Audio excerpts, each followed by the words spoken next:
Bueno, pues muy buenas tardes, muy buenos días. Cada uno, ¿no? Para cada uno es una parte del día, desde donde estamos. Si pudiese, me encantaría ahora conocer desde dónde estáis conectando y mandaros un saludo a todos. Como hacemos por ahí veo a Lorena, Liliana, ¿no? Que saludando. Perfecto. Recordaros que México también. Recordaros a todos que al final vamos a tener un tiempo para hacer un poquito de mesa redonda, ¿no? Y compartir entre todos pues, cosas sobre el tema que hoy nos ocupa. Y sí que os rogamos que lo que son las preguntas y respuestas las hagáis desde el icono que tenéis abajo de preguntas y respuestas. No lo hagáis desde el chat, porque se genera un lío enorme. Entonces, a través de ese apartado específico para preguntas y respuestas, pues podemos visualizar esas preguntas que tenéis, ¿vale? Y en la medida de lo posible contestarlas. Bien, lo que vamos a intentar es que hoy sea una explicación práctica de cómo podemos trabajar un caso. Y tiene una peculiaridad esta situación porque vamos a poder hacer un abordaje desde un modelo tras diagnóstico, que ahora diréis, bueno, ¿esto qué es? Modelo tras diagnóstico. Ahora explicaremos un poquito lo que es. Pero lo importante es entender que es una intervención orientada a la persona. Como dice la palabra, un modelo tras diagnóstico va más allá de lo que sería un diagnóstico típico de los que podéis encontrar, ¿no? En el DSM-5, en el CI-11, ¿vale? Y nos centramos más en aspectos relacionados con la persona y digamos, cómo hace y cómo, de qué manera se mantiene ese problema que de momento no sabe resolver. Otra peculiaridad de lo que vamos a hacer hoy es de que veréis que vamos a mezclar un poquito lo que sería la psicología más, vamos a llamarle clínica, con también aspectos de la psicología del deporte, porque también ahí utilizamos y trabajamos desde el modelo cognitivo-conductual o modelos transdiagnósticos o modelos incluso de tercera generación como aceptación y compromiso. En este caso, que vamos a analizar y vamos a valorar, se da esa posibilidad, dado que la persona es una deportista y digamos que la primera intervención que hicimos con ella fue a través del deporte. Ella es una gimnasta. Vale, pues sin más, vamos a ir comenzando. Como hemos dicho, cualquier pregunta que tengáis la podéis realizar en el apartado preguntas y respuestas. Si alguien tiene alguna pregunta concreta que requiera un poco de respuesta inmediata, que bueno, puede utilizar lo que es la señal de levantar la mano, pero si es posible, pues quizá mejor esperar al final así para que haya un poquito de orden, ¿vale? Entonces, para hablar un poquito de lo que es el modelo transdiagnóstico, alguno quizá ya lo conoceréis. Lo que intentamos es superar esa manera de entender los problemas como algo que tiene un diagnóstico fijo y al que hay que darle una solución concreta. El modelo transdiagnóstico lo que hace es estudiar cuáles son aquellos procesos más comunes a los diferentes trastornos emocionales y cuáles son aquellas situaciones o cosas o maneras de responder que suelen mantener el problema y, digamos, generar un abordaje común, dado que los procesos y los factores que se producen suelen ser también comunes. Al final, si os fijáis en lo que hablamos de lo que pueden ser los trastornos emocionales, ahí estaríamos hablando de procesos y factores que actúan de la misma manera en todos ellos, a nivel de, si os fijáis, ¿no? La manera en cómo damos significado a las cosas, la manera en cómo generamos o hemos generado una respuesta condicionada a esa situación, la manera en que generamos unas expectativas o nuestra manera de prestar más atención a unas situaciones o a otro. También nuestro carácter, nuestra personalidad, por ejemplo, ¿no?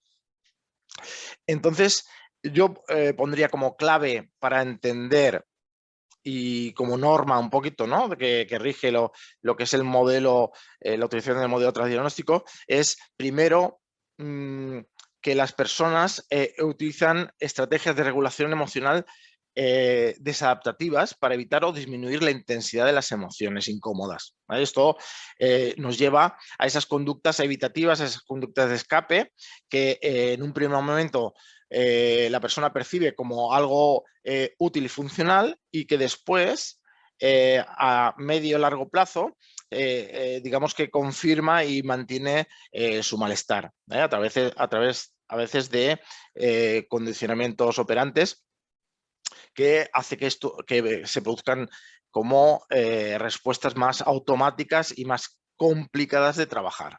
O sea que al final estas estrategias que utilizamos, que obviamente como toda estrategia y como toda conducta tiene una función, pero en este caso es una función que al final se muestra como desadaptativa, como disfuncional. Y esto nos hace que se mantenga el mantenimiento de los síntomas y que cada vez nos cueste más salir de ese bucle donde la persona se encuentra. Vale, entonces, si nuestro objetivo, ya veis, ahora me estoy fijando, ya veis que tengo un problema con la S en el teclado y a veces paga el precio, ¿vale? Porque veo con muchas palabras que falta la S. Bueno, el objetivo un poquito de lo que queremos conseguir es, uno, desafiar esas interpretaciones negativas que genera la persona, ¿vale? Y esto redundar en conseguir una sensación de flexibilidad emocional, ¿eh? Cuando hablamos de flexibilidad emocional y cognitiva, nos referimos a esa capacidad para coger distancia de la situación a modo de, como en modelos de aceptación y compromiso, hablaríamos de esa difusión cognitiva. Sería en este sentido. Cojo distancia de la situación, intento dar 1 o 2 pasos para valorar qué está pasando y esa distancia me permite ser más operativo, más funcional en mis respuestas. Al mismo tiempo, veremos que en este caso es muy importante el poder aprender a aumentar la tolerancia a las sensaciones físicas. Si os fijáis, en cualquier trastorno emocional se generan unas sensaciones físicas que son de muy desagradables para la persona y que hace, entre otras cosas, que genere esas respuestas desadaptativas. Los seres humanos no nos gusta pasarlo mal mucho rato seguido. Entonces, antes de poder seguir pasándolo mal, vamos a desarrollar estrategias para intentar evitar esa sensación. Lo que sucede es que eso tiene un precio. Tiene un precio, tiene una factura emocional que a medio y largo plazo es lo que sostiene el problema, ¿no? Al final, lo que queremos también es identificar y exponernos a través de la exposición, modificar las tendencias de acción desadaptativas. ¿Vale? Ok. Cuando hablamos de los modelos transdiagnósticos, pensar que tienen una base cognitivo-conductual y os he puesto aquí esta imagen de una veleta, porque en este sentido lo que es la terapia, el modelo cognitivo-conductual, actúa aquí un poquito de veleta, como un poquito cambiando de chaqueta según el aire que soplaba. Si os fijáis, la terapia cognitivo-conductual ha estado el procedimiento de referencia para tratar todos aquellos síntomas que nos aparecen en el DSM-5, ¿no? En el CIE-11, digamos, de todo lo que serían los síntomas de las diferentes patologías.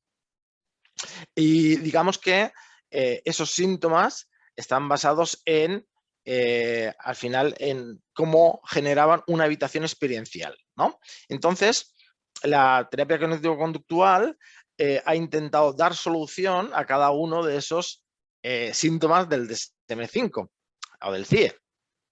Claro, el tema es que el propio modelo, ¿no? Desde la propia terapia cognitivo-conductual, se ha dado cuenta de que eso no bastaba. Digamos que hemos cambiado la chaqueta, por así decirlo, ¿no? Por motivos de evidencia científica, y nos hemos dado cuenta de que, bueno, pues que tratar solo con síntomas no nos hace actuar de manera adecuada con la persona. El nuevo modelo estaría orientado hacia dos conceptos importantes. Uno, hacia la reorientación de la vida sobre un horizonte de sentido, con unos significados, con unos valores, y sobre todo del desenderradamiento autorreflexivo de la hiperreflexividad. ¿Qué quiere decir esto tan así?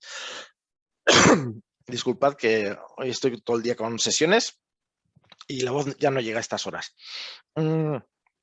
Esto, si os fijáis, lo que quiere decir es, por un lado, esa orientación de nuestras acciones y nuestras conductas hacia unos objetivos valiosos, hacia unos valores que tengan un significado útil para nosotros. Y otro lado tiene que ver con esa flexibilidad que decíamos antes, esa hiperreflexividad, esa mirar todo continuamente hacia el problema.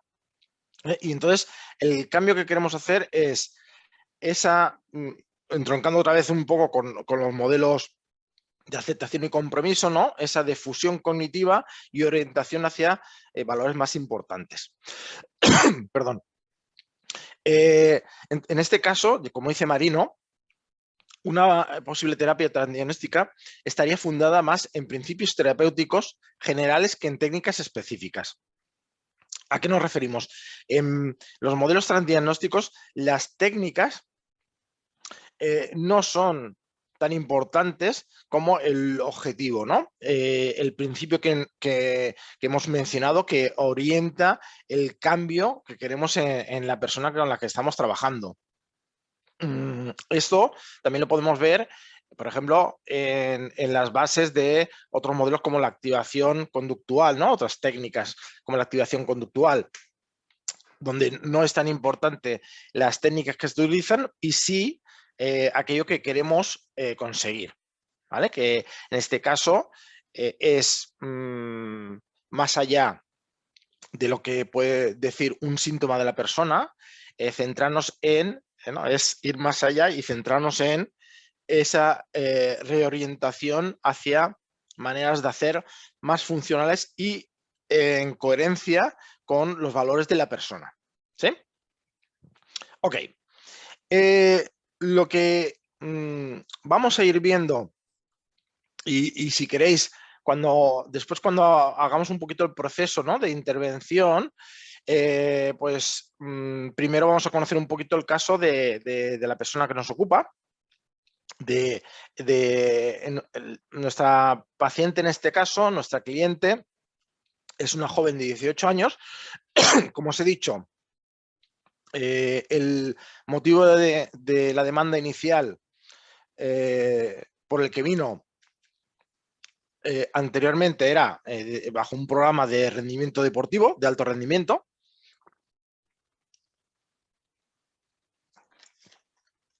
En el cual se habían trabajado una serie de objetivos relacionados exclusivamente con el ámbito deportivo.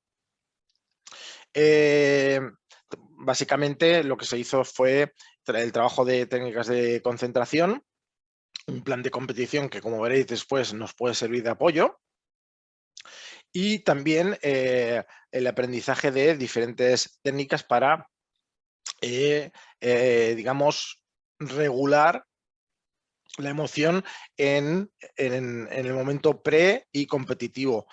Esto, los que conozcáis un poquito el deporte de la gimnasia, sabéis que en muy poco tiempo se juega mucho, son deportistas que normalmente suelen concentrarse bastante bien y su foco atencional lo suelen cerrar a externo y estrecho respecto a su ejecución deportiva. Ya si queréis después hablar, en las preguntas podemos hablar de la parte del foco atencional, que es muy importante también en el trabajo con las personas. En este caso, esto era lo que trabajamos en el ámbito deportivo. Actualmente vive con sus padres y su hermano y está realizando un ciclo superior de intervención sanitaria en un instituto. La demanda inicial no nos lo hace ella, nos lo hace el padre, y viene en un entorno que ya no era el deportivo, sino que, bueno, pero un entorno, una demanda más a nivel privado, y en el cual el padre pues, nos explica que desde que ha empezado este ciclo superior, ha tenido varios desmayos.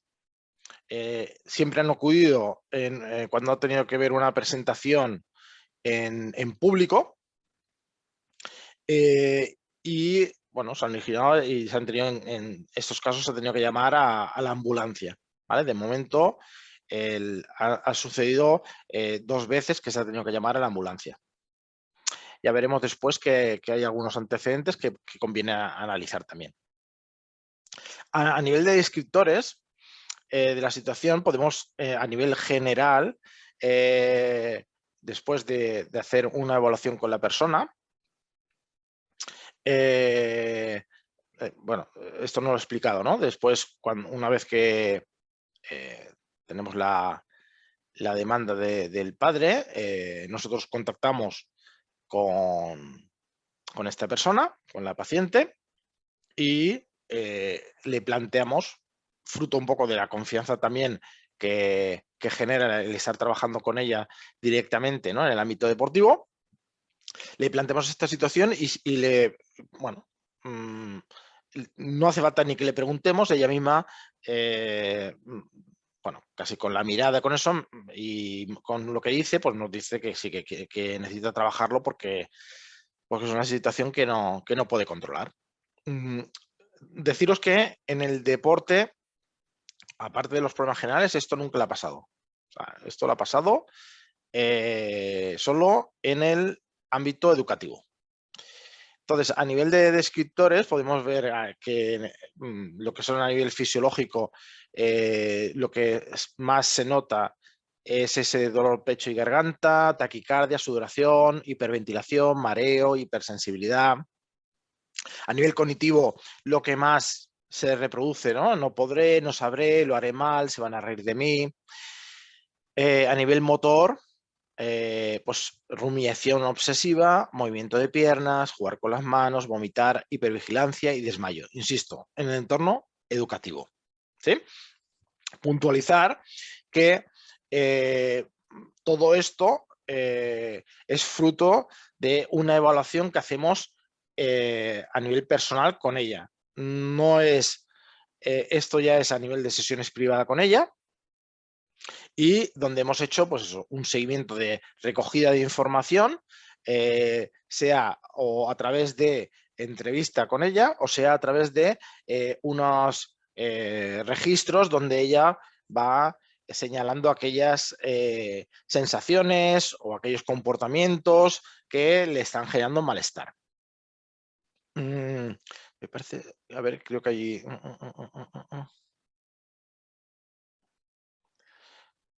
A ver.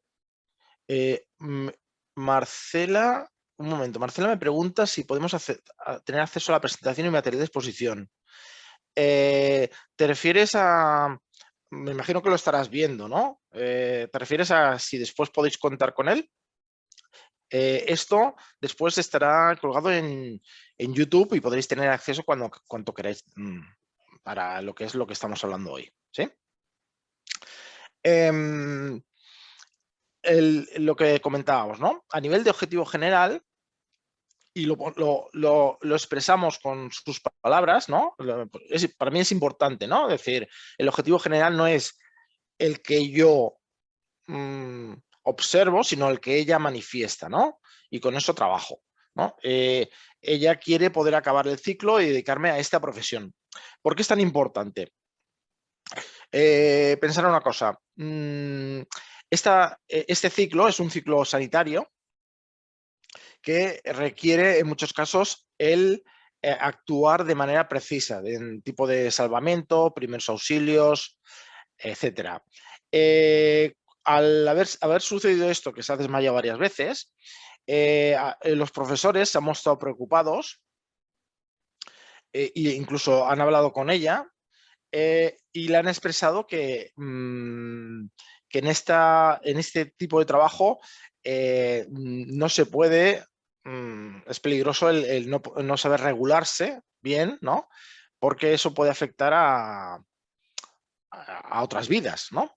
Entonces, ella está muy agobiada porque es una profesión potencial que le interesa mucho y se siente muy mal porque ve que igual no puede dedicarse a ello y que incluso los profesores como que están teniendo una valoración negativa respecto a su capacidad. Si os fijáis, su autoeficacia se está viendo afectada en este caso, ¿no? Lo cual también es una variable que influye en las emociones, ¿no? En mi estado emocional. Entonces es una cosa que a ella tiene como objetivo, porque es una carrera que es un curso, una carrera que se le está dando muy bien, que está sacando buenas notas, excepto cuando tiene que exponer o tiene que salir para responder o hacer algún ejercicio, que incluso ella se niega a hacerlo como conducta de evitación. Entonces, a nivel de objetivos específicos,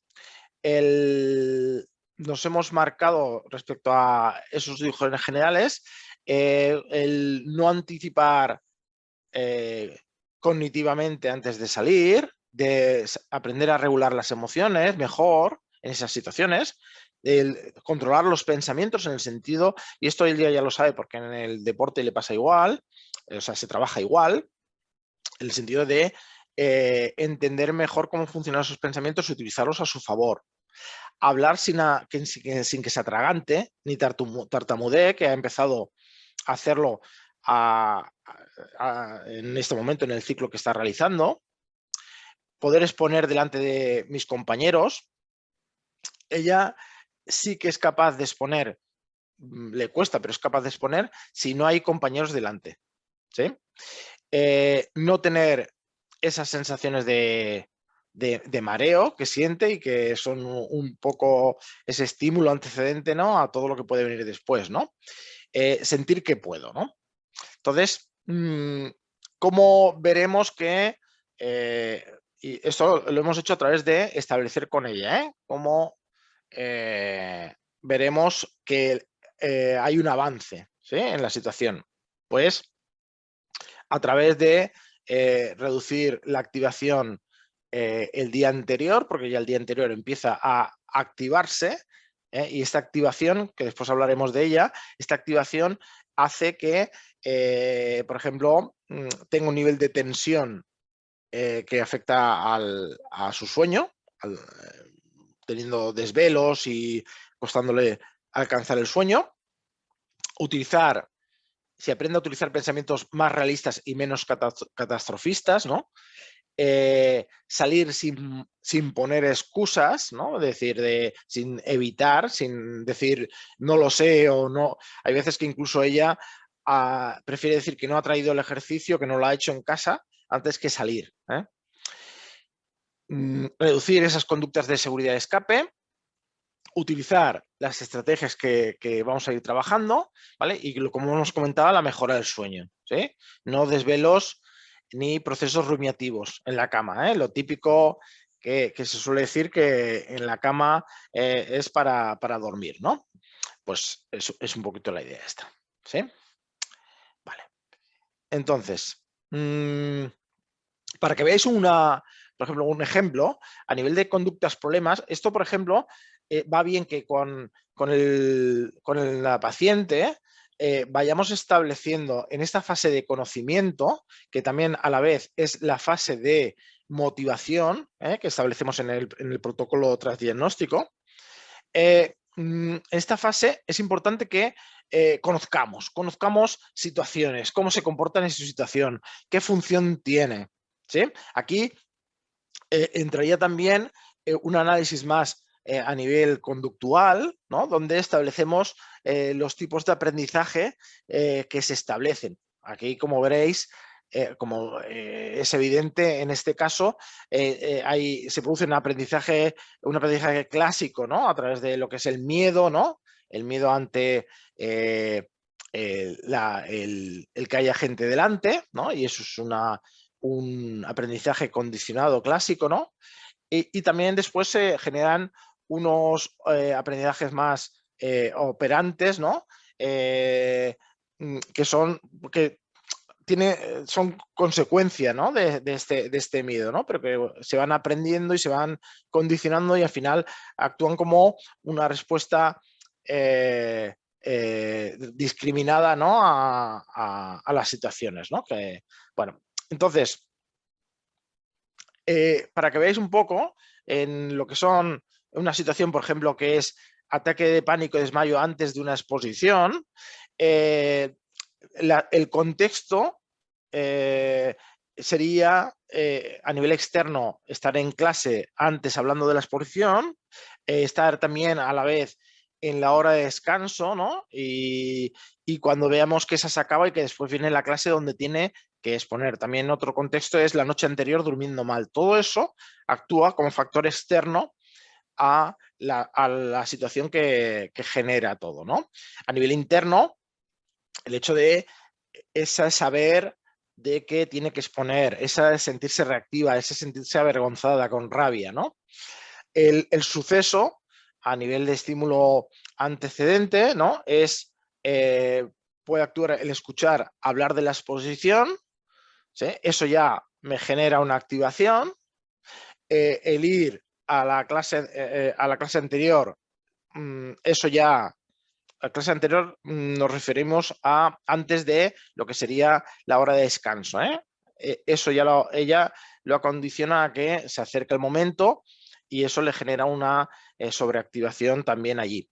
Donde se produce ya las consecuencias y las respuestas que le pueden generar el desmayo, en este caso no hay desmayo en esta situación, sino que vomita, vamos, directamente, ¿no? Y se produce al oír el sonido final de la hora de descanso. Su respuesta a nivel fisiológico hemos dicho que es esa activación, ¿no? Que produce ese estado de ansiedad. Pensar que al final todo lo que tiene que ver con esos procesos fisiológicos es la respuesta a lo que normalmente llamamos ese estrés percibido, que en este caso sería lo que llamaríamos distrés, ¿no? Es decir, cuando el estrés que me produce, tengo que prepararme para dar una charla, este estrés en principio es positivo. En el caso de ella, ya automáticamente a través de este condicionamiento que tiene, pasa de ser un estrés adecuado a un distrés en el cual la percepción automática es de no voy a ser capaz de. Y a partir de ahí se genera toda esa respuesta fisiológica de activación, de prepararme para la guerra, ¿no? Va a pasar algo terrible y me genera, pues eso, las que ella más comenta son esa activación, abro paréntesis, ella se refiere a esa activación y lo hace de esta manera porque es una de las variables que nosotros trabajamos en el ámbito deportivo. En el ámbito deportivo, una de las primeras cosas que hacemos es que ellos reconozcan su estado de activación, que cuando hablamos de activación fisiológica y cognitiva. ¿Sí? O sea, entonces, si, por ejemplo, para dormir tengo que tener una activación 0, que es igual, o 1, ¿no? Que es igual a no hay ninguna o no hay mucha activación cognitiva y no hay ninguna activación muscular. Y eso me permite dormir. Obviamente, con esa activación no podría después de competir. Para competir necesito aumentar mi activación y por lo menos que sea, en el caso de las gimnastas, que fluya entre 6, 7 y a veces 8, ¿no? De activación. Pues ella sabe detectar muy bien, porque lo ha estado entrenando durante mucho tiempo, ha estado el chequearse su activación, ¿vale? Cierro paréntesis. También está la parte esta, ¿no? de otras sensaciones como esta taquicardia, que no es una sensación, sino que realmente cuando la han mirado veía que tenía las pulsaciones a 170, ¿no? Cuando le miraban, ¿no? Y sobre todo, al final, ese mareo fruto, por un lado, de esa hiperventilación, ¿no? Y ese chute de oxígeno que hace que cojamos y nos podamos llegar a marear, pero fruto también de una alta hipersensibilidad. ¿Sí? Esto entendemos que ese proceso de respuesta se origina ante una sensación, ¿no? que yo noto, un significado catastrófico que le doy a esa sensación y un aumento de la alerta y por consiguiente nuevamente de la hipersensibilidad. Por lo tanto, hasta que llego a sentir lo que sería, por ejemplo, un ligero mareo, ella lo ve como algo que se va a morir, ¿no? Que no lo va a poder soportar, ¿no? O una sensación de angustia, pues ella lo incrementa muchísimo más. A nivel cognitivo, es esta, ¿no? Sé cómo acabará, ¿no? Sabes cómo acabará, no quiero ir, no voy a poder, ¿no? Y al final, a nivel motor, las estrategias que utiliza son de escape, o sea, se esconde, se sienta sola, huye y sobre todo intenta aumentar esa rumiación y esa autoobservación. Importante, importante. Cuando hablamos de la autoobservación, hablamos de un tipo de conducta, de comportamiento que hacemos que tenemos que trabajar mucho con nuestros pacientes, porque puede parecer como muy inocente cuando, por ejemplo, yo me noto triste, ¿no? Y, por ejemplo, lo que hago es empezar a expresarme a mí mismo. ¿Qué me pasa? ¿Y por qué me comporto así? ¿Y por qué estoy llorando? No, ¿por qué me tiene que pasar esto a mí? Claro, si os fijáis, parece como que está intentando, ¿no? Preguntarme cosas para intentar resolver el problema. No, si os fijáis, no estoy intentando resolver el problema, me estoy rebozando en él. Lo hago obviamente, para generarme una sensación de control. Eso es el objetivo. Es decir, eso me genera por un momento que me estoy ocupando. Y sí es cierto que en el fondo, a nivel inmediato, me genera puede ser una leve distracción de todo lo que me está sucediendo y eso hace que tenga esa suficiente, ¿no? Sensación de control para que, digamos, lo utilice como estrategia, ¿no? ¿Qué sucede? Que al intentar autoobservarme, lo que estoy haciendo es contribuyendo también a ese aumento de la hipersensibilidad, de mis sensaciones, de dar significado a el mareo, a la sensación de angustia. ¿Sí? Entonces, eso, por un lado, acelera como si le echase leña al fuego, ese esa intensidad emocional, ¿no? Que me puede generar llegar a generar ese ataque de pánico, ¿no? También me genera un aumento en las conductas evitativas, tanto en ese presente como en el futuro, cuando se presente una situación similar. Y lo que, digamos, justifica ese miedo condicionado que en algún momento, como veremos, pues se produjo y aumenta mi frustración y mi vulnerabilidad. Nuevamente aquí tenemos un concepto que creo que es importante, que es el de vulnerabilidad. El concepto de vulnerabilidad lo basaríamos en cuando una persona está o depende más de aquellas respuestas o estímulos que no dependen de él que aquellos de los que sí que depende. Si os fijáis, esta persona es vulnerable en el sentido de que depende de un sonido de una campana, de si va a tener que exponer en público o no, de si sabe que mañana o la semana que viene tiene que hacer una exposición. Eso es un punto que le genera vulnerabilidad y como consecuencia pues es una frustración continuada. Entonces, si os fijáis, cuando hago esto, genero un refuerzo, ¿no? En el sentido de generarme una sensación de control, o un refuerzo negativo en el alivio que puedo sentir en ese instante, pero después al final lo que consigo es lo contrario, ¿no?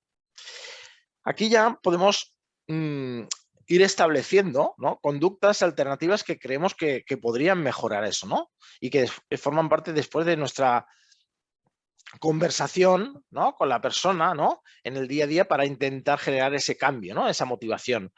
En este sentido, las conductas alternativas sería básicamente que tuviese un plan de acción para estas situaciones y se centrase en él. Y es curioso porque ella, en el contexto deportivo, todas estas cosas ya las ha ido trabajando.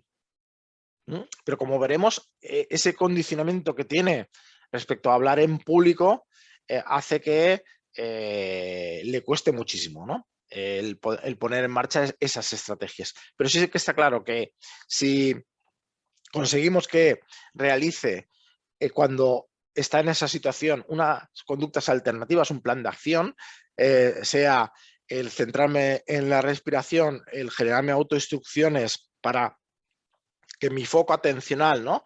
Cambie, en lugar de estar mi foco atencional aquí dentro, ¿no? En esa autoobservación, ¿no? O en ese prejuicio, ¿no? De significado catastrófico que lo di a la situación, sino que me centre en, venga, la tarea, lo que tengo que hacer, ¿no? Fijaros que es una refocalización, ¿no? Hacia venga, va, ahora que tengo, va, esto que siento es normal, porque estoy como un flan y así, normal que me sienta así, venga, pero ahora ¿qué tengo que hacer?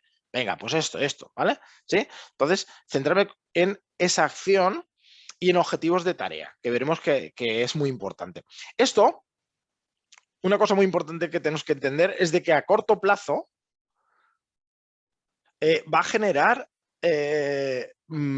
o malestar, porque lo que me pide el cuerpo es hacer lo otro, o no va a ser el alivio tan potente como esas estrategias que ella tiene aprendidas. Eso tenemos que hacérselo saber. Es decir, lo que te vamos a proponer igual a corto plazo o a muy corto plazo, igual te genera un malestar, pero a medio plazo y a largo plazo es la solución a tu problema.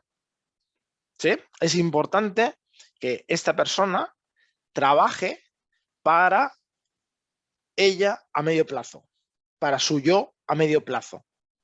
Lo típico de si ahora apareciese esa persona ahora mismo, ¿qué te estaría pidiendo, no? O simplemente, ¿no? Si esto le estuviese pasando a una amiga tuya, ¿qué le dirías que hiciese? ¿Cuál sería tu consejo? ¿No? Pues a esto nos referimos. ¿Sí? Vale. Entonces, a nivel digamos, de lo que son las hipótesis, ¿no? que que están en esa adquisición del problema, tenemos que distinguir entre las vulnerabilidades que observamos y los factores protectores, ¿sí? Aquí ya empezamos a ver y a darnos cuenta de dónde está el origen o puede estar el origen de este problema, del problema que manifiesta esta persona. El origen, obviamente, ahora está en el inicio del ciclo superior, donde ha tenido que realizar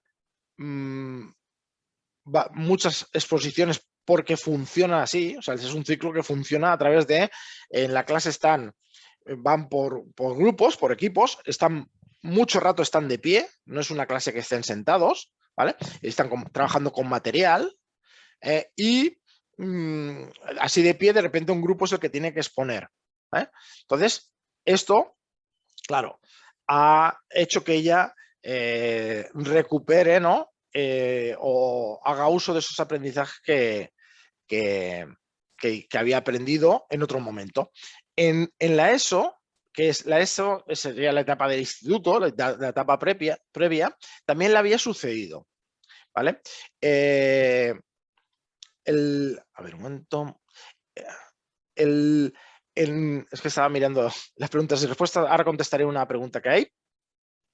En la etapa del instituto también le sucedió alguna vez, pero en menor manera, porque esto en esa etapa no hubo tantas situaciones de que tenía que exponer en público, y las que hubo o fueron para hacer un trabajo final en el cual lo hacía delante de la profesora, pero no lo hacía delante de los demás alumnos, y ahí lo pasó mal, lo típico, pero lo pudo gestionar bien.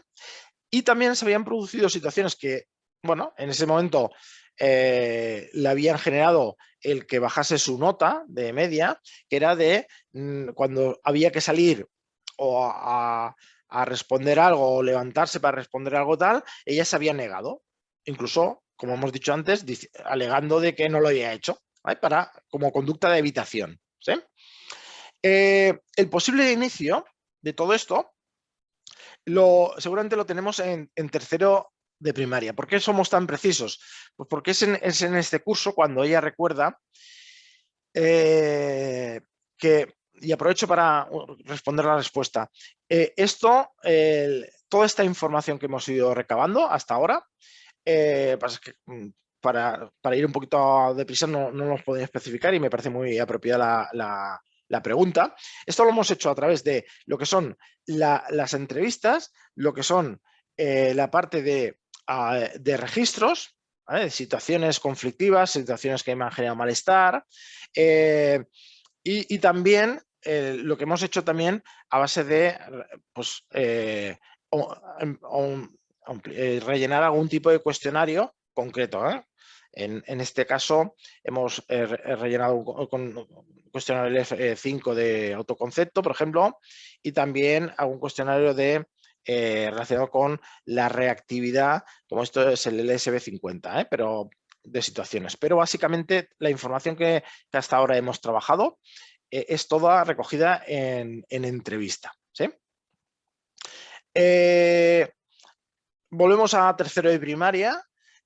Aquí se produce un hecho de una primera situación donde ella tuvo que exponer en público y debido seguramente a que, bueno, a esos nervios, pero también que igual no estaría tendría algún problema fisiológico, en aquel, eso no lo puede recordar, pues cuando salió, pues se empezó a encontrar mal y vomitó, ¿vale?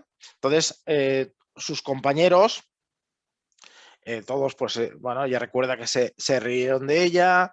Eso no fue lo peor, sino que después, cada vez que ella tenía que hablar, pues había ese run run, ¿no? Esas miradas, eso que es tan importante, que al final que es esa esos valores, ¿no? Esas herramientas, habilidades sociales, ¿no? Que igual se tendrían que trabajar ya desde bien pequeñitos, ¿no? Porque pueden generar mucho daño, ¿no? Aquí se junta en que ante esa situación la solución, que normalmente suele ser el problema, consistió en hacer que no saliese. Incluso ella recuerda que sus padres fueron a hablar, que le pasaba esto, y la solución de los profesores fue que no saliese. Entonces, ¿qué sucede? Pues ahí obviamente es donde probablemente se inició ese aprendizaje de respuesta evitativa y de escape, ¿no? Ante situaciones como esta, ¿no? Después, obviamente, a raíz de todo esto, el factor precipitante esencial es el contexto educativo y sobre todo aquellos contextos donde ella percibe que tiene que exponerse de alguna manera. A nivel de vulnerabilidades observadas, entendemos que las principales serían relacionadas con un factor a nivel de perfeccionismo y introversión que tiene ella. Esto le ha generado muchos problemas, no solo en lo que nos ocupa hoy, sino que ha generado que, por ejemplo, que es una persona que le podemos preguntar, la típica pregunta, ¿no? ¿Tienes muchos amigos? Y te dirá, no tengo ninguno. Es una persona que no tiene, corrijo, ha empezado a tenerlos ahora que justo está haciendo este ciclo. Aquí en este ciclo está empezando a conocer gente. De hecho, es una cosa que con ella ya habíamos hablado en el pasado, y es el típico de personas a las que le decimos, cuando vayas a la universidad, cuando hagas un ciclo de la que te gusta, ahí te vas a sentir bien, porque vas a encontrar gente con tus mismos intereses, con tu misma manera también de ser, cosa que en el instituto, al ser un entorno muy cerrado y muy continuo, no lograba encajar tampoco, ¿no? Entonces, también hay un factor de la madre que tiene una historia de problemas de ansiedad, que también podemos ponerlo como una posible vulnerabilidad, ¿no? A nivel psicológico, sí que presenta ciertos problemas de inatención que normalmente no le pasan, no le afectan a nivel académico ni a nivel del deporte, pero sí que es cierto que en otros ámbitos tiende a un poco a evadirse, ¿no? Baja regulación emocional, esto siempre le ha costado, y el bajo control de pensamientos que hablábamos antes. A nivel más ambiental y contextual, ese encaje en la escuela. Miedo a no encajar, a sentirse aislada, miedo a situaciones nuevas, muy baja red social. Insisto, ahora sí que tiene una red social más amplia, los compañeros la tratan súper bien, ninguno se ha reído de su situación, al revés, pero claro, no podemos evitar que ella ya tenga esas maneras, esos aprendizajes, digamos, bien, ¿no?, consolidados, que actúen en forma de escape, ¿no?, de evitación. Entonces, a nivel de factores protectores, yo incidiría en los valores que tiene, promovidos por su familia y por el deporte, ¿vale?, que le hacen, bueno, que sea una persona perseverante, y que igual en otra situación ella incluso no habría ni se habría atrevido a hacer el ciclo. O sea, es una persona perseverante y que quiere luchar por trabajar de eso que está estudiando, bueno, y lo va a conseguir. A nivel ambiental, tiene una buena estructura familiar, y esa relación, ¿no?, las relaciones que ha encontrado con sus iguales, que según me dijo el último día, creo que incluso ha derivado en que tiene pues ahora una pareja, un novio, ¿vale?, un noviete. Y el deporte como un factor protector siempre. O sea, entendedme, el deporte per se no garantiza nada, pero proporciona, potencialmente sí que es un factor protector. Ya veremos que depende también después cómo, cómo se hace ese deporte, ¿no? Que también puede generar consecuencias, ¿no? Vale, entonces, si miramos ahora las hipótesis de que mantienen su problema, porque al final nosotros lo que queremos es el intentar conocer y saber qué está manteniendo su problema, ¿vale? Lo que sucedió anteriormente, lo que le sucedió en primaria, es importante porque fijaros que nos enseña, ¿no?, esos aprendizajes que ha hecho esa persona. Ahora, nuestra manera de trabajar la entendemos como que es una manera de trabajar de aquí para adelante, ¿no? Yo siempre digo que es como la imagen, imaginaos, de una persona delante de un bosque, ¿no?, que acaba de salir del bosque y tiene delante suyo como una especie de pradera, por así decirlo, ¿no? Y tiene dos opciones con cada cosa que hace. O da un paso hacia la pradera, que es, digamos, donde ella quiere estar, o donde se quiere dirigir, ¿no? O incluso hacia una montaña que ve al fondo de la pradera, ¿no? O doy un paso para atrás a nivel evitativo y lo que hago es meterme otra vez en el bosque, ¿sí? Entonces, lo que nos interesa es de aquí para adelante y por lo tanto nos interesa saber qué está manteniendo que esa persona no acabe de salir del bosque, ¿no? Entonces, sobre todo, ahora mismo está el problema de regulación emocional y de la activación en ese contexto, ¿sí? A nivel, sobre todo, los problemas vienen, intuimos, ¿no? Y por lo que, bueno, y podemos asegurar ya, ¿no?, después del trabajo con ella, de que viene sobre todo con los procesos de aprendizaje y condicionamiento, ¿no? Tiene ese miedo a la exposición, tiene esa evitación emocional, tiene ese sentido autoaislamiento como conducta de evitación, incluso de seguridad, ¿no? Pues el tema de cuando está en clase, de evitar, ¿no?, el decir que ha hecho los trabajos porque si no igual la pueden sacar, ¿no? Entonces, fruto de ese aprendizaje y condicionamiento aparece ese estilo, ¿no?, cognitivo que a nivel de mecanismos distorsionadores pues genera pues diferentes, ella podría tener si conocéis, ¿no?, un poco los mecanismos de distorsión, ¿no?, cognitiva, ella casi podría tenerlos todos, ¿eh? Es decir, básicamente, sobre todo, son estos de sobregeneralización, lectura de mente y adivinación, ¿no? Ya podría utilizar estos poderes Marvel, ¿no?, para salvar al mundo, ¿no? Pues no, los utiliza para machacarse, ¿no?, y sentirse fatal, ¿no? Pensamientos tipo de causa-efecto. Si pasa esto, eso significa que, ¡pum!, alerta, ¿sí? Abstracción y orientación hacia lo negativo, ¿no?, o hacia lo catastrófico, ¿no? Y sobre todo personalización, ¿no? Pues en el sentido también de esto tiene que ver conmigo, me están mirando a mí, cuando realmente, si os fijáis, hasta ahora todas las posiciones son en grupo y cuando hacemos un poco de reestructuración, en ningún momento ve a alguien específicamente que la esté mirando, o alguien que le haya dicho que la mira, o alguien dicho que la juzgue, ¿no? Sino que es ella la que genera esto, ¿no? Entonces, bueno, si miramos estas hipótesis de mantenimiento, al final, eso es lo que nos va a indicar cómo podemos intervenir, ¿sí? Y aquí es donde la manera de intervenir, fijaros que ahora hemos hablado sobre todo de la parte de conocer, ¿no?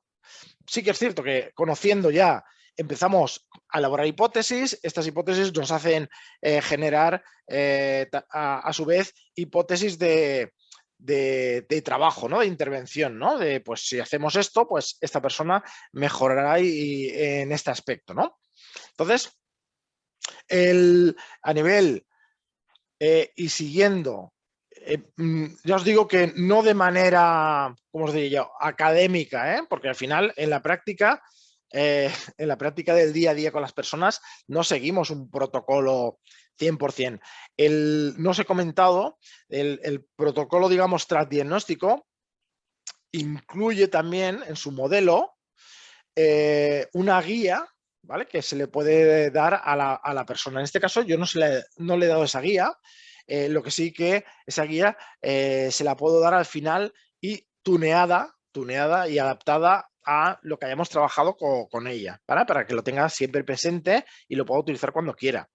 Pero en el modelo, digamos, ortodoxo, ¿no? de las diagnóstico, se da una guía que hay terapeutas que la pueden dar desde el principio, hay otros que la van dando conforme se ha acabado un proceso, ¿no? En este caso, pues yo tengo, mezclo mucho lo que es este protocolo transdiagnóstico con otra manera de trabajar que es la de siempre. Lo que sí que me guía a nivel de actuar de manera transdiagnóstica es esa filosofía, por así decirlo, ¿no? Esa flexibilidad cognitiva, ¿no? Y esa conexión con los valores, más allá del diagnóstico, ¿no? Un diagnóstico preciso que, si os fijáis, aquí podríamos estar trabajando con una persona que tiene un problema de depresión, como que uno que tiene de ansiedad, como otro tipo de ansiedad, como ansiedad generalizada, alguna fobia específica, ¿no? Entonces, básicamente, a nivel de intervención, como ahora repasaremos, lo que pasa es que pasa súper rápido el tiempo, de verdad, ¿eh? Me gustaría que esto durase un poquillo más y me gustaría teneros a todos ahí en una mesa redonda, ¿no? y poder dialogar, ¿no? Pero la idea, para que os quedéis, es de que hay un primer paso, como ahora os veremos un poquito, ¿eh? Ahora volveremos un poco a nivel general y los veremos, ¿eh? Pero hay una fase de motivación hacia el cambio, que es cuando se genera, al mismo tiempo que generamos esa alianza y cuando hacemos algo que nosotros hacemos mucho en el deporte también, que es generar... establecer y generar objetivos de resultado y hacerlos más pequeños para que sean operativos. Esta técnica, la de establecimiento de objetivos, es la que mejor funcionamiento tiene para trabajar los aspectos motivacionales. ¿Sí? En deporte, cuando trabajamos la motivación, se trabaja la motivación intrínseca, que es la motivación que tengo yo, ¿no? Por hacer algo, ¿no? En este caso ella, la motivación que tengo por estudiar, ¿no? Por sacarme la carrera, eso quiero hacerlo. Pero, después está la motivación extrínseca, que es la que me genera el contexto. En el caso del deporte sería cómo me trata el entrenador, cómo es mi relación con mis compañeras, cómo me salen los entrenamientos, ¿no? Lo duro que son. O sea, eso va socavando esa motivación que tengo yo. Y por eso es tan importante en deporte el que la motivación externa ayude a aumentar, si cabe, la motivación interna y no al revés, ¿no? Cosa difícil, ¿eh? Pero en el caso que nos ocupa sucede lo mismo. Lo que es el entorno, el contexto y su manera de responder a él hace que su motivación hacia el cambio cueste mucho. Y ese es uno de los primeros trabajos que hay que hacer y con establecimiento de objetivos se puede conseguir muy bien, ¿vale? Después, ahora veremos en general, pues trabajo de emociones y pensamientos, trabajos de las sensaciones personales a través de técnicas de relajación y otras técnicas que ahora detallaremos. Y al final, lo que tenemos que hacer es, como siempre, en lo que hacemos, acabar en una exposición. Cuando trabajéis con una persona, si no hay una exposición, no se está generando cambio. Olvidémonos. O sea, ayer tenía una sesión con una persona que era es una alto mando en una empresa de seguridad, de una química, y estábamos hablando en esa primera sesión un poquito ¿no? de motivación al cambio y tal, ¿no? Y era la primera sesión que tenía con ella. Y en un momento dado me dice, ¿y esto, explícame, en qué va a consistir? En que tú y yo hablamos. Y digo, no sabe dónde has ido a parar. No. No, no, no. O sea, el hablar lo justo y lo necesario para generar aquellas situaciones donde se pueda exponer. Si podéis exponer a la persona en cualquier momento de la intervención, exponerla. O sea, me refiero a una exposición, sabéis que tiene unos pasos, pero que si podemos exponer a las personas, ayudar a las personas a que entiendan que exponiéndose, no evitando, es como van a conseguir el resultado, eso les va a favorecer mucho. ¿Ok? Bueno, vamos a, si brevemente, en lo que queda ahora un poco de tiempo, os explico un poquito las fases que tienen este protocolo, ¿no? Esta intervención a nivel transdiagnóstico, cuya primera fase la hemos comentado, ¿no? Es esa motivación hacia el cambio, ¿no? Que lo hacemos en base de analizar costes y beneficios y al mismo tiempo establecer objetivos de resultado, de realización y tarea. A nivel de ese, ¿no? Esa evaluación, ¿no? de cuáles son costes, esos costes-beneficios, de qué quiero hacer, ¿no? Podemos trabajarlo, por ejemplo, el planteando a la persona, y eso se puede hacer, yo recomiendo hacerlo en sesión, ¿vale? Aunque esto, por ejemplo, es una hoja que se puede llevar ella a casa, ¿no? Y trabajarla, pero aseguraros todas esas cosas que la trabajamos en sesión para que lo hagan bien y lo entiendan bien, ¿no? El plantearnos, la motivación se refiere a qué quiero hacer diferente, cómo quiero que sea mi vida. Vamos a empezar por eso que, si os fijáis, lo podemos relacionar después con objetivos de resultado. El objetivo de resultado es qué quiero conseguir. Pero el objetivo de resultado tiene una peculiaridad, que el objetivo de resultado no depende exclusivamente de mí. Por ejemplo, le pregunto, me encuentro con Messi y le pregunto, Messi, ¿tú qué quieres este año? Y me dirá, vale, yo quiero ganar la Champions League.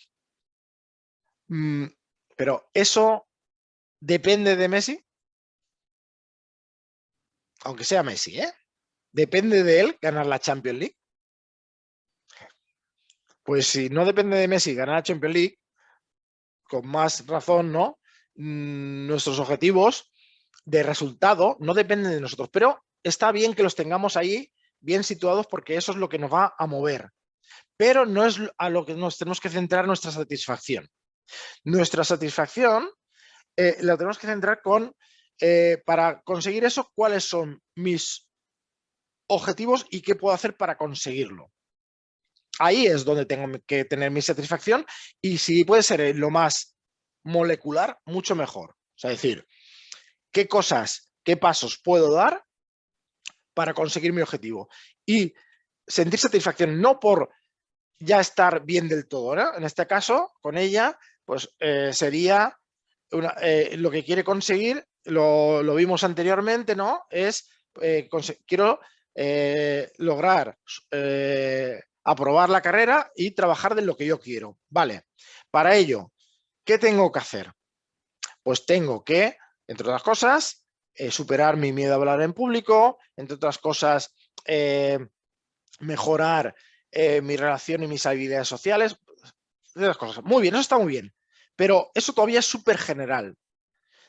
Donde tenemos que poner todo la chicha, ¿no? Es en el qué puedo hacer para conseguirlo.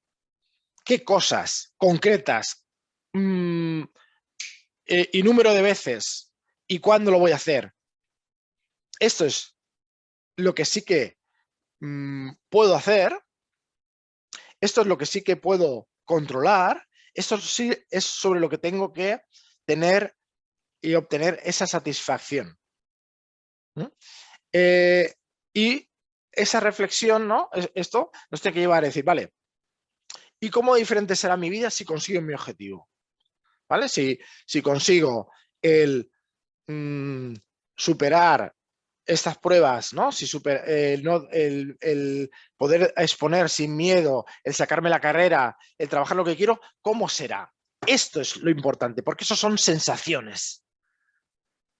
Y esas sensaciones son las que queremos intentar condicionar. Fijaros que lo que tiene ahora condicionado a nivel automático son sensaciones de disgusto, ¿no? De malestar, que generan escape. Y solo con otras sensaciones que vayan al mismo nivel de rápido, ¿no?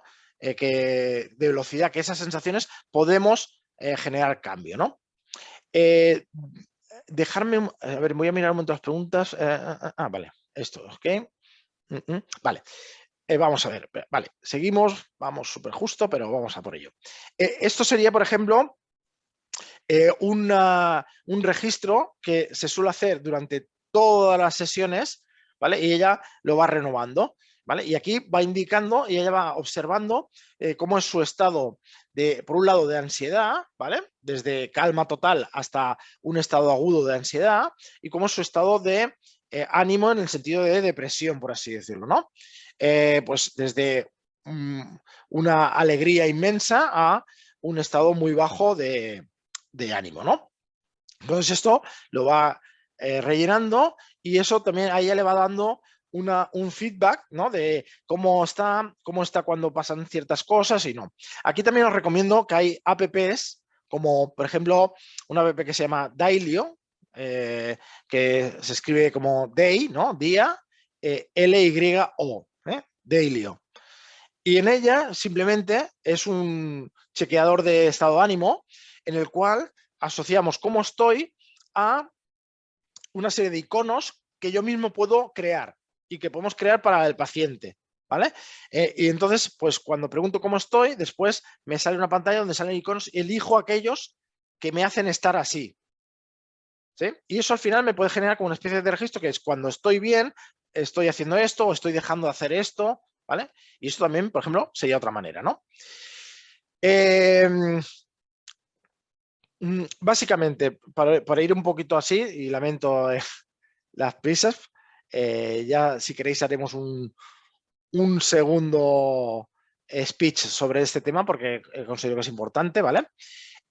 Un segundo tema sería el estar muy atenta y comprender mis emociones y comportamientos. Esto lo podemos hacer simplemente desde, si os fijáis, desde la explicación de más cognitivo-conductual, que si algo tiene bueno es que su explicación se vende fácil a los clientes, ¿no? A los pacientes, ¿no? En la relación que hay entre mi manera de dar significado a las cosas, cómo me genera eso a nivel nervioso, y cómo afecta eso a mi comportamiento, ¿no? Y eso puede ayudarme también a hacer una explicación más a nivel de análisis funcional de cómo está ocurriendo esa situación, que esta sería la típica, ¿no? Explicación gráfica, ¿no? de muchos de los estados de ánimos y cómo funcionan, ¿no? A través de una situación se genera una incertidumbre. Como no toleramos la incertidumbre,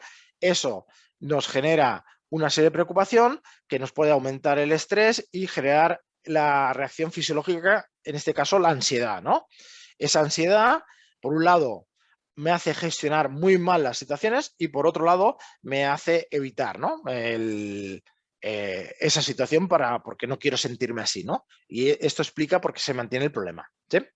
Entonces, a nivel de conductas que están mediadas por la emoción, ¿no? Y que veríamos aquí que en diferentes trastornos, pues sería, ¿no? Por ejemplo, huir en un espacio de mucha gente si tengo agorafobia, ¿no? Pues esa conducta que me obliga a la emoción, ¿no?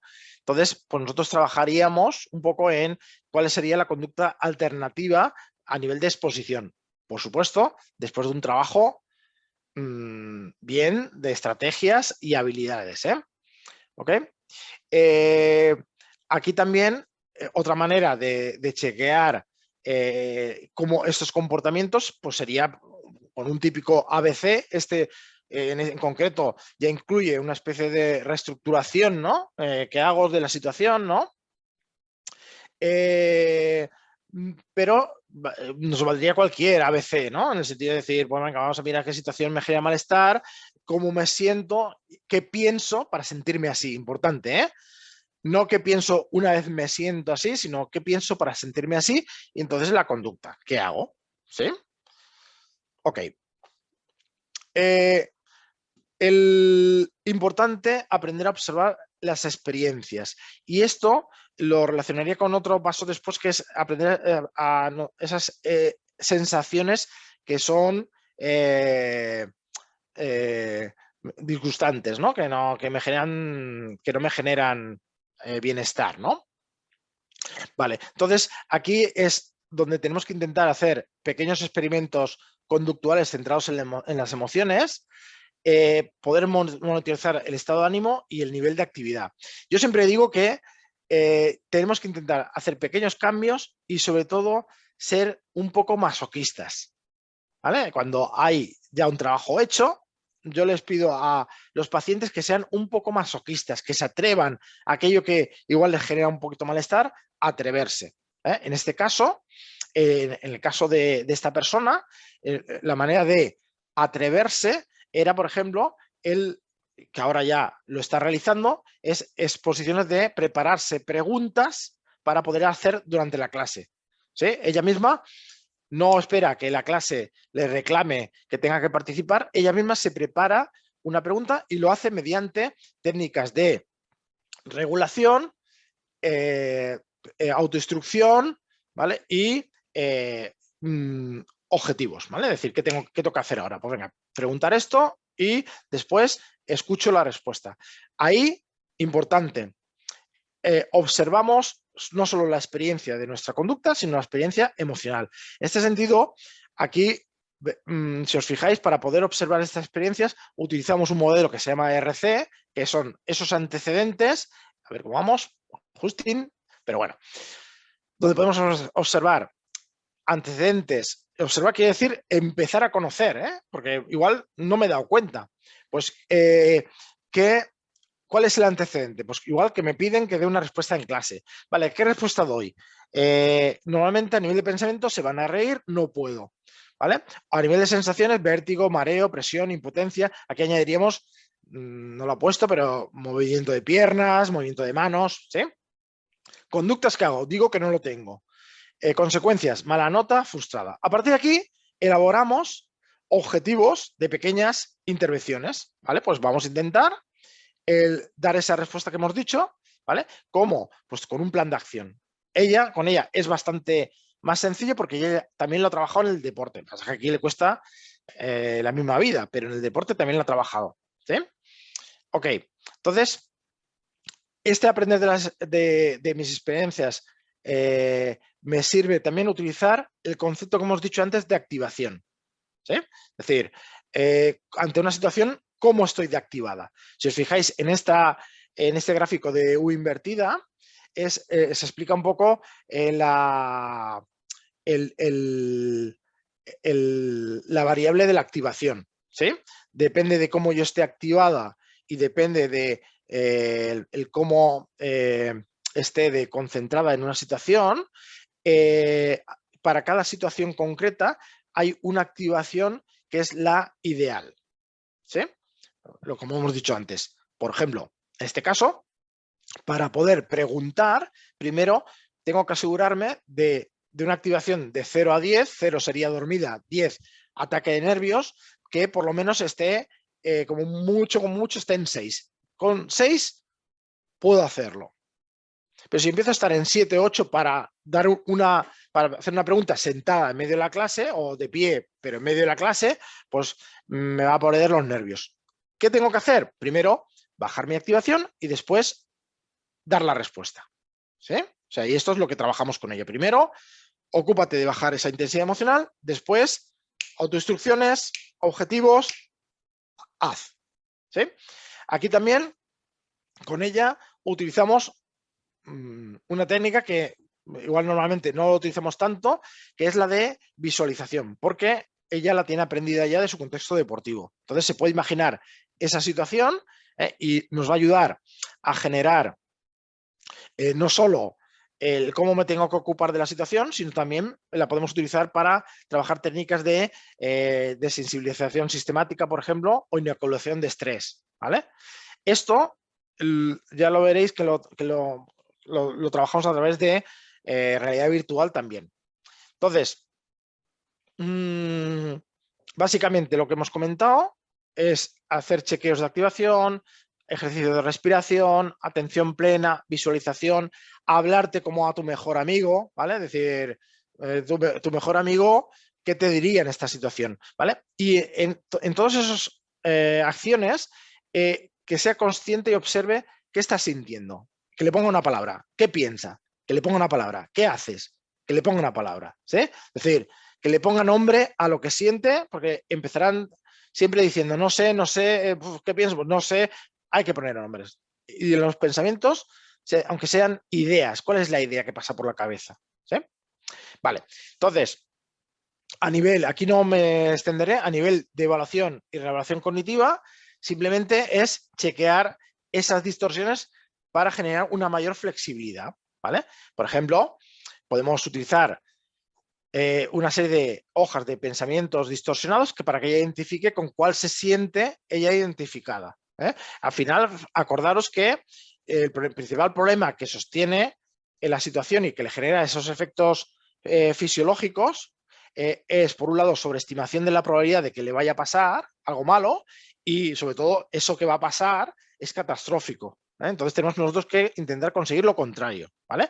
Que se dé cuenta de que o sepa diferenciar entre posibilidad y probabilidad, pero sobre todo que vea que si pasa algo no es catastrófico, no se acaba el mundo. Incluso aquí está el concepto de que de entender que esa reacción fisiológica que le puede llegar a desmayarse, lo que hace es simplemente nos hace ver que su cuerpo lo último que va a hacer es hacerle daño. Y antes que eso, va a generar un agotamiento, un cansancio, una desactivación que es el desmayo, ¿no? Vale, entonces, cuando hablamos de el trabajo de la habitación emocional, es simplemente darnos cuenta de qué cosas genera esta persona, qué conductas de evitación, qué conductas de seguridad está realizando, y eso simplemente lo hacemos con una, a modo de, también de incluso de reestructuración, ¿no? Es decir, cuando haces esto, ¿por qué lo haces? ¿Y esto qué te genera? ¿Sí? Tipos de evitación, podemos ver que hay evitaciones a nivel conductual, evitaciones cognitivas y evitaciones como más digamos, sutiles, que serían las señales de seguridad. Por ejemplo, evitar a nivel de comportamiento, pues en los casos que hemos puesto, pues sería el no realizar las tareas o no exponer las tareas, ¿no? Sería evitar el contacto visual con el profesor, ¿no? Por ejemplo, para que no le digan a ella nada, ¿no? Esconderse, eso también lo hace entre sus compañeros, ¿no? Evitación cognitiva, pues sería ese desconectarse y que favorece esa inatención que tiene ella de lo que sucede para intentar así no sentirse tan agobiada, ¿no? Es, por ejemplo, esa autoobservación que hace que también, ¿no? Al principio puede parecer como que sea útil, pero en realidad lo que está generando es un malestar a medio y largo plazo, ¿no? Supresión del pensamiento, esto también ocurre en ella. Y a nivel de señales o conductas de seguridad, puede ser, por ejemplo, el llevar siempre agua a mano, el llevar chicles, cosas de estas. Vale, para acabar. Esto sería un registro a nivel de evitación emocional para decir qué desea conseguir y qué he conseguido, para que se dé cuenta y genere una disonancia. Y, por último, esa conciencia y tolerancia a las sensaciones físicas. Mira, ahora, por ejemplo, yo os voy a pedir en un segundo que todos crucéis los brazos. ¿Dónde estáis? Crucéis los brazos. ¿Sí? Cruzamos los brazos y quiero que notéis las sensaciones que tenéis al cruzar los brazos. Probablemente será una sensación de, bueno, o de seguridad o de tranquilidad, ¿no? O normal, ¿no? Pero ahora os pido que crucéis los brazos al revés, poniendo las manos al revés. Y notéis las sensaciones. Notar esa sensación de los brazos. ¿Qué os está pidiendo el cuerpo? Esto es lo que hemos comentado antes, de que los seres humanos nos cuesta mucho, no queremos evitar las sensaciones que no nos gustan. Y ahora mismo, seguramente muchos de vosotros estáis notando una sensación que no es confortable y lo que os pide el cuerpo es deshacer o poneros normal o volver al estado anterior, ¿no? Pues es esa identificación y a la vez podemos provocar sensaciones incómodas y podemos generar exposiciones, en este caso, por ejemplo, vía realidad virtual, con un sistema que tenemos nosotros, pues podemos hacer exposiciones que simulan que la persona está dirigiéndose al público, son situaciones animadas, pero que pueden generar esas sensaciones que buscamos para poder en marcha todas las estrategias que hemos trabajado. A la vez también tenemos unos sensores de conductancia de la piel que nos detectan de manera objetiva aquella manifestación subjetiva en USAs, ¿no? En unidades de ansiedad subjetiva que manifiesta la persona. ¿Sí? Vale, entonces, para acabar, en ella haríamos, fijaros, esto os pongo aquí un plan de competición que hacemos con ella en la competición, pero que podríamos incluso elaborar en el día a día referido a cuando estoy en clase, cuando es el día anterior de una exposición, cuando estoy en el patio y después hay que exponer, qué tengo que hacer, ¿vale? Para estar concentrada. Y sobre todo, qué tengo que hacer si pasa algo. ¿Y qué haré entonces? Entonces, fijaros que orientamos a la persona que incluso cuando se presente un problema, esa persona va a saber lo que tiene que hacer, ¿no? Entonces la vamos a orientar siempre hacia la tarea, al hacer, para que mi atención esté en el hacer, no en lo que significa esa situación. ¿Sí? Vale, pues vamos a, si queréis, ahora a atender un poquito las preguntas que tengáis. Siento que haya pasado todo tan rápido porque es un tema apasionante y que, bueno, queda para mucho, ¿no? Entonces, vamos a ver. A ver si hay alguna pregunta. Vale, mira, me preguntan ¿en qué consiste la guía? Vale, esto yo os recomiendo, por ejemplo, que si buscáis en cualquier, por ejemplo, en Internet podéis buscar en PDF, ¿no? Y en formatos, porque los hay, creo que hay de libre, que hay estas guías. Y lo que consiste la guía es exactamente, más o menos, en estos procesos que hemos ido haciendo.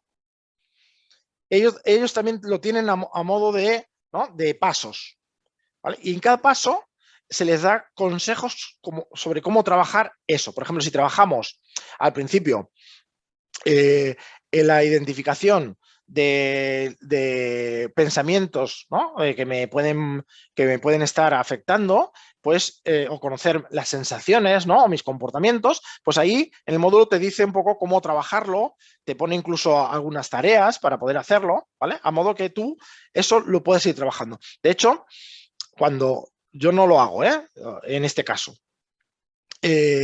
cuando se hace, lo que se da a la persona es, dice, durante la semana, aparte de las tareas que tengas esa semana, revísate este módulo, ¿vale? Entonces, pensar que cada módulo o estamos hablando de 6, 7, 8 módulos, cada módulo significa más o menos a nivel de trabajo que se van a trabajar de media durante 3 sesiones. Hay algunos que se puede trabajar en una sesión, pero durante esas sesiones se recomienda que lo vaya estudiando, que vaya haciendo tareas. Si alguien tiene alguna,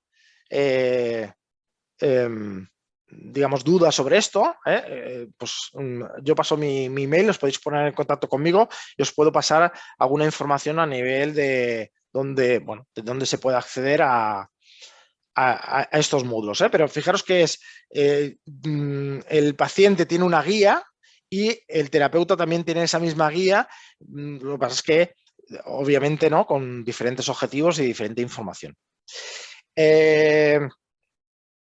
¿Tienes algún texto para profundizar sobre el tema de más emociones? Uf, pues sí, a ver, el tema es cómo hacerlo llegar, pero yo os recomendaría el que hay algún libro que es específico del trabajo de emociones. Aquí ahora mismo no tengo la referencia, pero os la podría pasar si queréis. También a nivel de emociones, en este caso no, pero si son más pequeños, os recomiendo libros como que lo he utilizado con personas mayores, que es el Emocionario, ¿no? Que es, es como un cuento, ¿no? En que lo bueno que tiene es que cada emoción, digamos, nos lleva a otra, ¿no? Y la relaciona entre ellas. Y a nivel explicativo está muy bien. A nivel más de adultos, todo lo que sea el tema de emociones lo podemos trabajar mucho desde lo que son terapias de tercera generación, tipo aceptación y compromiso, ¿no? Para identificarlas. No sé si hay alguna pregunta más.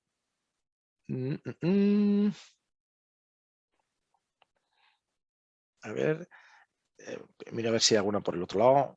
No, espera un momento. Preguntas. Vale. Mira, aquí me preguntan por el otro chat.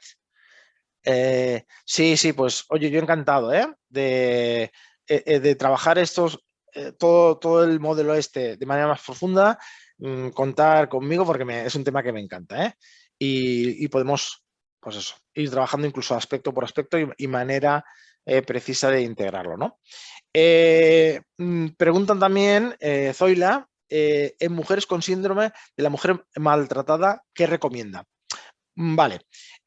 A ver, es un tema en el cual yo no soy experto, ¿vale? Que en el trabajo dentro de la psicología hay áreas y dentro, por ejemplo, de nuestro colegio hay grupos de trabajo que se dedican al trabajo de mujeres con mujer maltratada, ¿no? Aquí yo lo que haría sería una mezcla cuando hablamos de síndrome de mujer maltratada, casi lo tenemos que trabajar como un estrés postraumático, por así decirlo, ¿no? En el sentido de que se generan unos aprendizajes que cuesta mucho de eliminar, porque se presentan como de manera muy obsesiva, ¿no? Como muy ante unos estímulos determinados, que puede ser simplemente la presencia de la persona, ¿no? O la presencia de su familia, incluso, o de la casa, ya se generan esa manera de responder. Entonces, sí que no creo que el modelo transdiagnóstico aquí sea el más indicado, pero se podría aplicar, ¿eh? Es decir, en este caso, yo lo que haría sería, con esta persona, el conocer bien cuáles factores tiene de buen pronóstico, ¿no? O factores de no vulnerabilidad para poder utilizarlos. Pensar en una cosa, normalmente tendemos a querer como psicólogos el cambiar a la persona. Está mal, pues la cambio y hago algo nuevo con ella y tal. No, creo que tenemos que empezar por ver cuáles son sus fuertes, sus potenciales y utilizarlos para el cambio. En este caso, si vemos que tiene una buena relación social, ¿no? Si tienen buenos apoyos, los utilizaríamos, generaríamos a modo de activación conductual actividades de gratificación y generaríamos un cambio en aquellas maneras de pensar, ¿no? Que le generan esa dependencia. Aquí tendríamos que hablar del tema de la dependencia, que eso da para una sesión entera, ¿eh? Bueno, pues si no tenéis ninguna pregunta más, en cualquier caso, encantado de que hayáis estado. Os agradezco vuestra atención, ¿vale? Y para cualquier cosa, pues podéis contactar conmigo. Lo agradezco mucho. Muchas gracias a todos. ¿Quieres estar al día de todo lo que ocurre en ISEP? Síguenos en las redes sociales y no te pierdas nada. Actualidad, entrevistas con expertos, masterclasses, sesiones clínicas, vida estudiantil, eventos y mucho más. Podrás encontrarnos en Facebook, Twitter, LinkedIn, Instagram y YouTube. Además, ahora podrás convertirte en el protagonista de nuestros perfiles sociales. ¿Cómo? Muy sencillo. Cuéntanos cómo está siendo tu experiencia en ISEP. Muéstranos cómo es tu día a día o comparte las fotos de tus mejores momentos. Acuérdate de etiquetarnos o de usar el hashtag #ExperienciaISEP. Así podremos compartir el contenido con el resto. Recuerda, juntos hacemos ISEP.